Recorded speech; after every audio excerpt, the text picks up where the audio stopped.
नमस्कार, म डाक्टर सन्तोष कुमार बस्याल, अर्थो स्पाइन एन्ड पेन स्पेसलिस्ट। म एनआइएचएसमा कार्यरत छु। उहाँ आउनुभएको फर्पिङबाट आउनुभएको 15 इयर्सको पेसेन्ट हुनुहुन्छ। बाइलेटरल ओस्टियोआर्थराइटिस एभिएन हुनुहुन्थ्यो। फर्स्ट डोज हामीले 2 विक्स अगाडि गरेको थियो। उहाँ पेन लिएर आउनुभएको थियो र नाइटमा सुत्ने बेलामा पनि गाह्रोको अनुभव गर्नुभएको थियो। फर्स्ट डोज पछि उहाँले पेन लेस फिल गर्नुभयो, ही क्यान स्लिप वेल।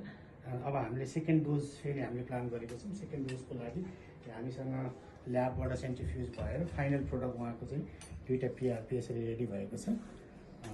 अनि हाम्रो यो पनि 2टाको लागि बोथ हिपको लागि हो। हामीले अल्ट्रासाउन्ड युज गर्छौँ। अल्ट्रासाउन्डबाट चाहिँ कस्तो प्याथोलोजी छ, ड्रग डेलिभरी कता हुन्छ, कहाँ गएको छ होइन, प्याथोलोजीहरू पनि हामीले हेर्दै चाहिँ डेलिभरी गर्न गइसकेको छ। हामीसँग लोकल एनेस्थेसियाहरू पनि छ र पेन्टिङ चाहिँ हामीले स्टेलाइज मिडियमबाट गर्छौँ। र फेरि अनि नेक्स्ट टाइम फेरि हामीले फिडब्याक लिन्छौँ के कस्तो भयो, कति इम्प्रुभमेन्ट भयो होइन। चाहिँ यसरी हामी चाहिँ ट्रिटमेन्ट